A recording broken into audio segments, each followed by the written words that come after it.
How do you evaluate a prompt? Live practical probe. This one's a live probe and it's checking a single thing. Do you evaluate a prompt with a repeatable method, or do you eyeball two outputs and say, yeah, looks good? That's the whole test. Because looks good is how amateurs work, and it's exactly the reflex the interviewer is trying to catch. The strong answer has a shape they can hear coming. Define success criteria, test against a fixed set, compare to a baseline number, and change one variable at a time. If you can describe that loop and then run one example through it, you've passed the probe. Prompts are the surface a PM touches most on an AI product, and they're deceptively easy to fiddle with badly. You tweak a word, the output looks nicer on the one example you tried, you ship it, and you've quietly broken three edge cases you never looked at. This question is testing whether you treat a prompt like code you'd test or like a lucky charm you keep rubbing. Over the next few minutes, I'll give you the 5-step method, walk a real extraction example through it with actual scores, and flag the moment where a smart candidate says, this failure isn't even a prompt problem, which is the line that lands. The method is simple enough to say in one breath, and that's deliberate. An interviewer wants to hear that you carry it around as a habit, not that you'd invent it fresh each time. Step 1. Define success criteria first before you touch the prompt. What does a good output actually look like concretely? For an extraction prompt, that might be correct fields, valid format, and no invented values. Write it down. You cannot evaluate against good vibes, and the act of writing the criteria often shows you what you didn't know you cared about. Step 2. Build a small fixed test set, 20 to 50 representative inputs, and here's the important part, include the boring middle and the awkward edges. Empty input, ambiguous input, adversarial input, fixed. So every version of the prompt runs the exact same inputs. This single move is what turns vibes into a method, because now better means the same set scored higher, not the one example I retried feels nicer. Step 3. Establish a baseline. Run the current prompt or a naive first draft against the set and score it. Now, every change you make gets measured as better or worse than a real number instead of against a fuzzy memory of what the outputs used to look like. Without a baseline, you're just telling yourself a story. Step 4. Score repeatably. Deterministic where you can. Format valid, exact field match, those are free and objective. For subjective quality, use a written rubric applied consistently, or an LM judge with that rubric plus a human spot check, and run each input a few times because the model is stochastic and you want to notice the failures that only show up sometimes. A prompt that's right 4 times out of 5 isn't right, and one run would hide that. And be ready for the scoring follow-up. Because on a subjective task, the interviewer will ask, how do you even score that? The answer is, you turn the fuzzy quality into a written rubric with levels. For a summary prompt, that might be a 1 to 5 scale, where 5 is accurate and complete, 3 has a minor omission, and 1 invents something. Once the rubric exists, two people or an LLM judge grade the same output the same way, and the score means something. Without the rubric, quality 4 out of 5 is just a feeling with a number stapled to it. The rubric is what makes a subjective score repeatable, which is the entire game here. Step 5. Change one thing, rerun, compare. Edit the prompt, run the same set, compare to baseline. One variable at a time, so when the number moves, you actually know what moved it. And keep the edge cases in view the whole time, because the classic mistake is a change that lifts the average while quietly breaking a corner case you stopped watching. Let me run one all the way through. The prompt.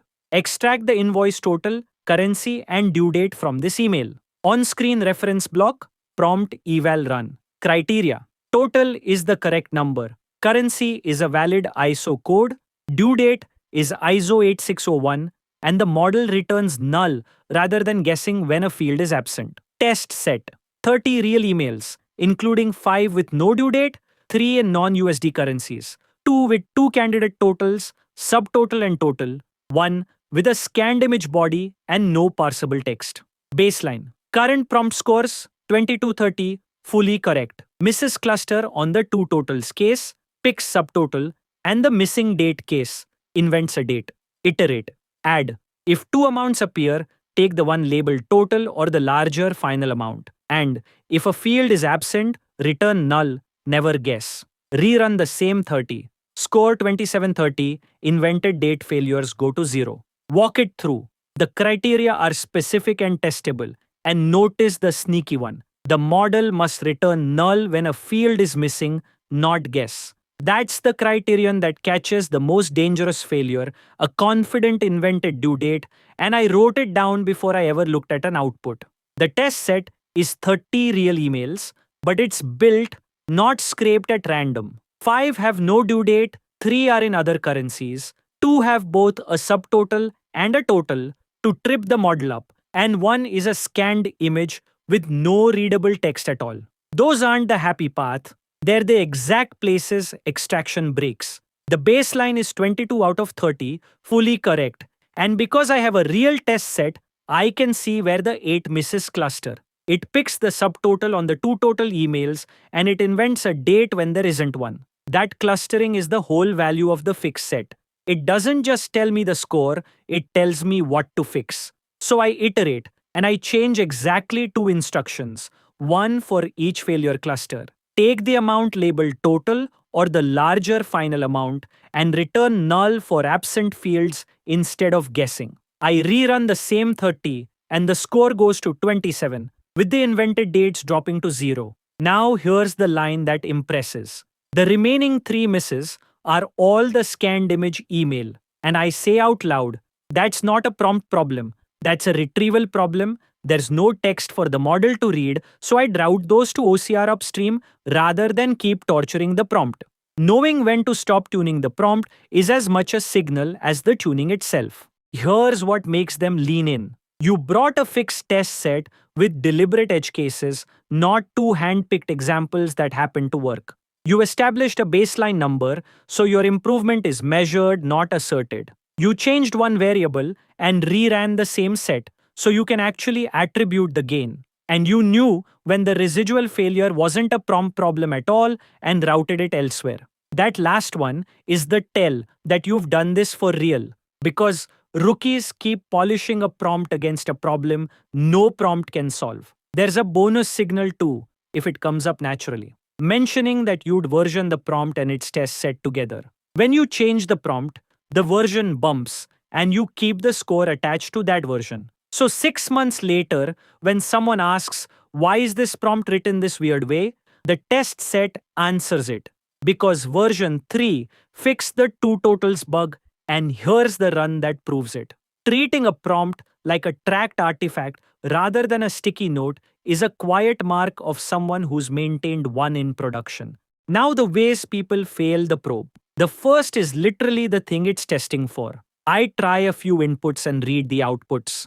Say that, and you've confirmed you don't have a method. The second is no baseline, so every change is judged against a vague memory of before, which means you can't actually tell if you improved anything. And the third is optimizing the average while never checking whether an edge case regressed, so you ship a prompt that's better on paper and worse on the cases that were already hard.